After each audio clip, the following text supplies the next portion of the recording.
Hello everybody, Andy here from Glass Half Dead, a YouTube channel. Today we're going to go ahead and look at the latest Warhammer article for the Rattlings. Now, in case you aren't aware, Brutal and Cunning is the box set we're talking about here. It is going to be released for pre-order this Saturday, so in 2 days from now. This is a nice little teaser that Warcom is giving us. But of course, because we already know GW is someone that gives me review copies, I will be doing my Brutal and Cunning content this Saturday, 10 AM BST, drop in, and I will give you full reviews for all of these things. And then I've got a bunch of Brutal and Cunning style videos throughout that week. And hey, if you are going to pick up Brutal and Cunning, do consider checking my affiliate links for Element Games, Whaling Games, if you're in the UK, down below. Gives me a kickback, that'd be awesome, doesn't cost you any more money. Right, let's get into it. So, in this article, I think it's a much better article than yesterday. Yesterday, with the Wrecker Boys, we didn't get to see any data sheets. We only got 2 faction rules and 1 piece of equipment. No equipment. We saw a ploy. In this one, we see a faction rule, we see 2 data sheets, and we see a piece of equipment. No ploys. Interesting. But there is an asterisk, which tells us a little bit. Now, obviously, I'm kind of just summarizing this article for you, and I'm not telling you anything outside of that because you've got to come back on Saturday to see that. Let's start with Scarper. This defines the team, okay? If you think this sounds cool, you will like this team. Let's go ahead and take a read. Okay, right, first things first. So basically, let me summarize it for you. Every other enemy operative activation, you can make a dash outside of your activation with one of your models. Cool? Easy. That's exactly what this says. But there's a proviso. The dash is a 3-inch move, okay? There's no dash with fly or anything crazy like that. It's just you can make a dash. This dash occurs outside of your activation. So, if you look below on that data sheet, notice that it has a sniper rifle, stationary, it's heavy. If you have a heavy weapon, you can't shoot if you've made a dash or a reposition in your activation. However, heavy only has an effect if you make that move in your activation. Cool.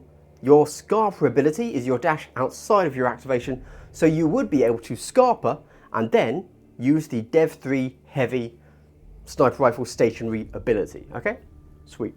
I'm getting that out there right now. However, allow me to read why this rule isn't as cool as it should be. That's the second half of the paragraph. We've all been there. It just happened in my Discord, in fact. You read half the rule and you think, I get it. No need to finish reading. But then somebody says, did you read that rule? Because you said the opposite of what it says. And you're like, of course I read the rule. But then you go and you finish reading the rule and you're like, oh, I forgot to read the whole of the rule. Let me exemplify this. Each friendly operative can only do this once per turning point and cannot do so after the final activation of the turning point. Cool, doesn't matter. You cannot use this rule after consecutive enemy activations during the same turning point. Stop. You've read it. Clearly what they are referring to there is when an enemy operative has GA2 and can make 2 actions for 1. Yes. Let's finish reading the rule. In other words, after using this rule, you must skip the next opportunity during that turning point before you can use it again. Okay, what this means has nothing to do with GA2.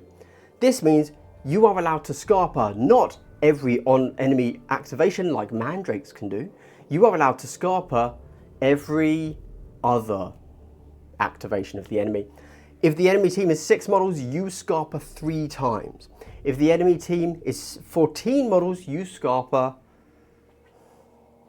Actually, I don't know how it interacts with GA2, let's not say that. If the enemy team is 10 models, you scarper 5 times, okay? So, put yourself in the mindset... no, you know what, let's read the next bit, The concealed snipers known as sneaks, and the slow but sturdy ogrins, of whom you could take up to 3 of in a Rattling team, aren't able to make this free dash, but the rest of the team can use it to escape in a pinch.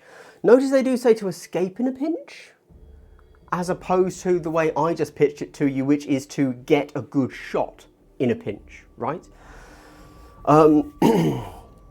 And they say that you could take 3 Ogrins. Now, of course, are they going to give us a data sheet for Ogryns or Bullgryns? No. No. However, they do say you can take 3. So that means if you're into the Rattlings, if you're into Abhumans, you can safely buy 1 box of Ogryns. I think it's actually a box of Bullgryns, but it can be built in many different ways. You're safe. You will be able to use all 3 of those models. That's good to know. For people thinking we have other teams in Kill Team that act the same way. So let's be very clear. If you're new to Kill Team, if you're new to my channel, whatever, Brutal and Cunning, we've already seen the full contents of this box. We know exactly what's going to be in there, and there are no Ogryns. Okay? Let's be clear on that. Similar teams that have done this in the past are Reavers. Phobos. There were no Reavers. Blades of Cain. There was only Scorpions. There were no Dire Avengers or Banshees.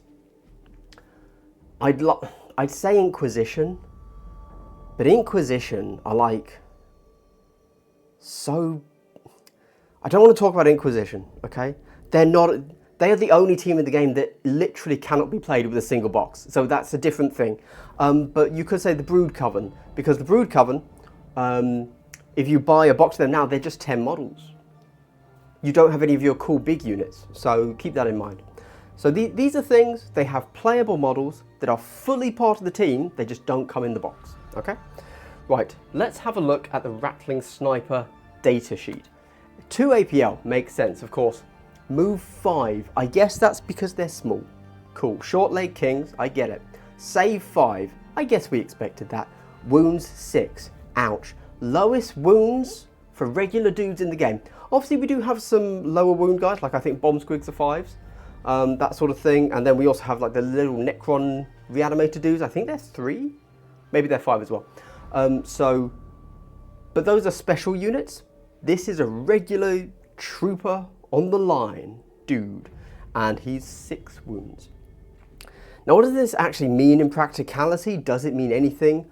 It does mean you're going to die a little bit easier to another normal melee guy, okay? But if someone's a combat specialist, they're going to kill you anyway. The only negative here is that there are quite a few teams that have access to power weapons. Power weapons tend to be lethal 5 critting on 6s, and they are one-shotting you, which is actually massive. But clearly, this team is weak to melee anyway, because if we look at their fists, 3 dice hitting on 5s, 1, 2. Oh my god, that's terrible. I believe that is literally the worst melee profile in the game. So shrug. I don't know what to do with that. We then get to see the Rattling Bomber. They do point out, snipers are each armed with a sniper rifle that packs a punch. Sure enough, Dev 3 is quite the punch, but can you roll 6s with 4 dice? Statistically, no. There you go. So might as well not have that. Cool.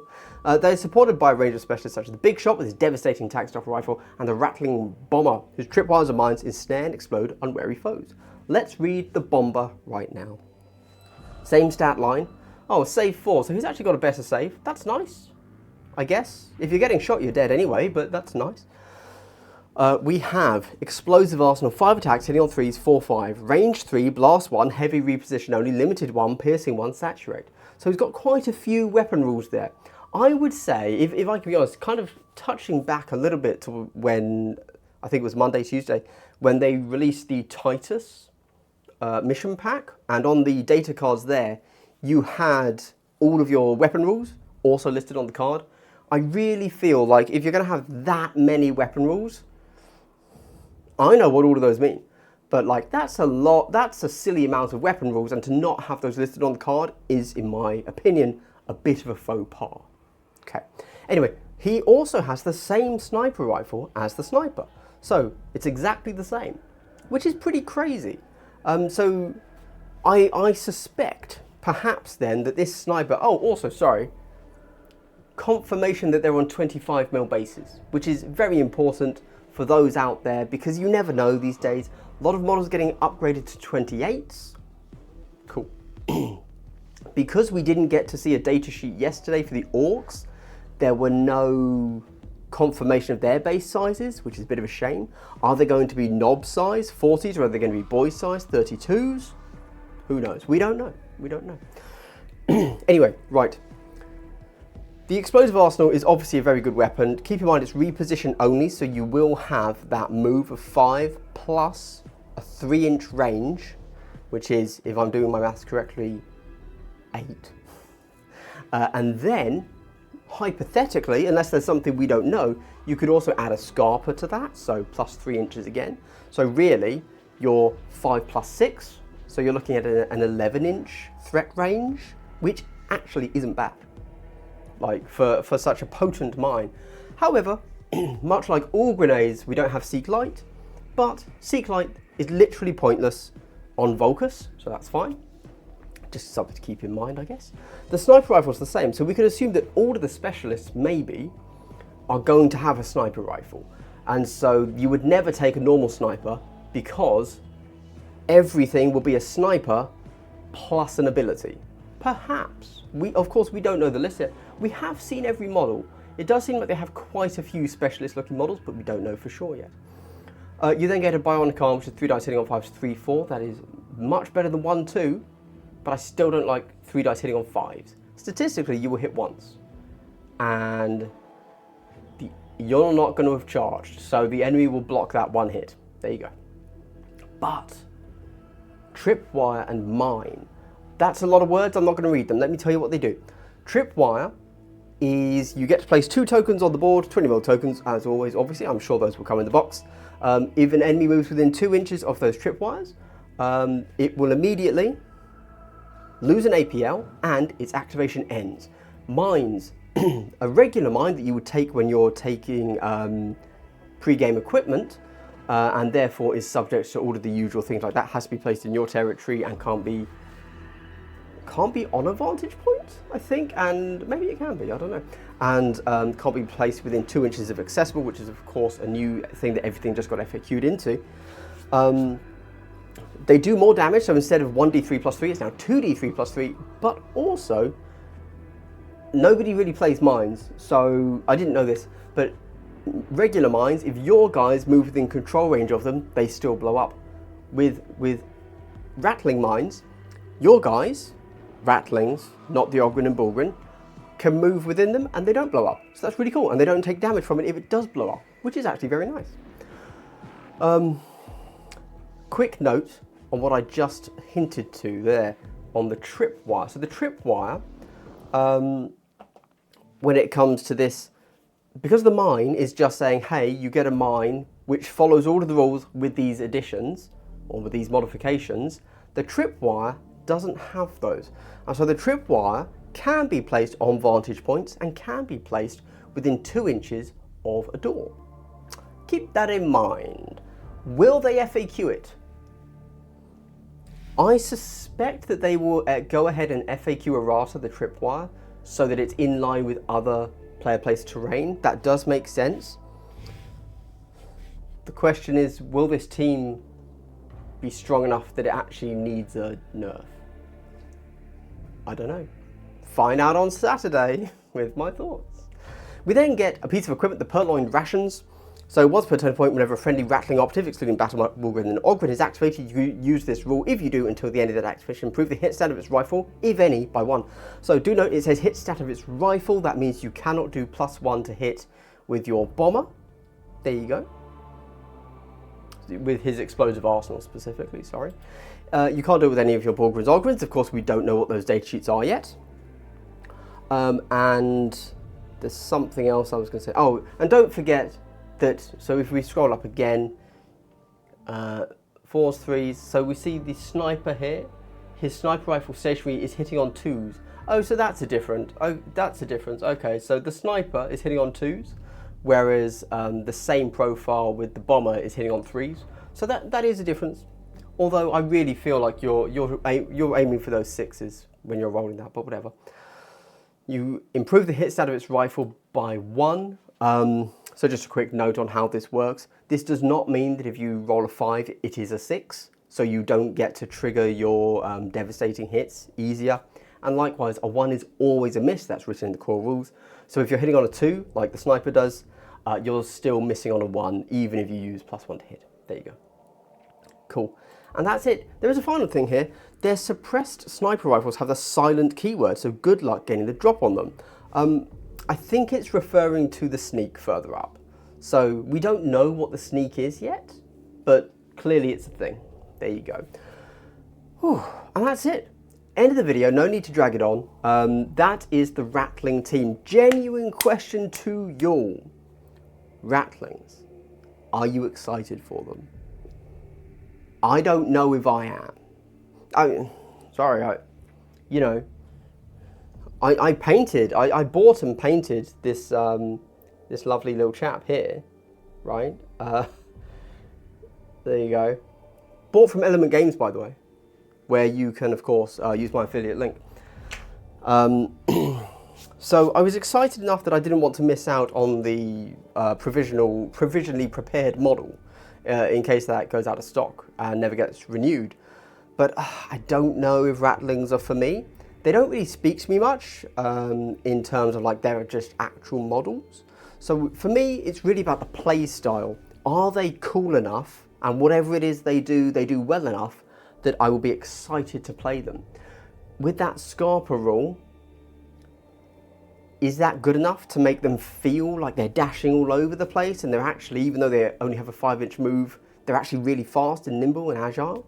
Or does scarper fall flat a little bit, and perhaps is the fact that we're playing on such a skewed map of Vulcus, which is so filled with heavy, and the fact that melee is so easy on it, this team that is presumably, at least for the Rattlings, so ranged adverse that we don't know. And I'd only really know if the Rattling team is a team I like when I'm not playing on the official kill zone of Vulcus, because that is such a heavy skew.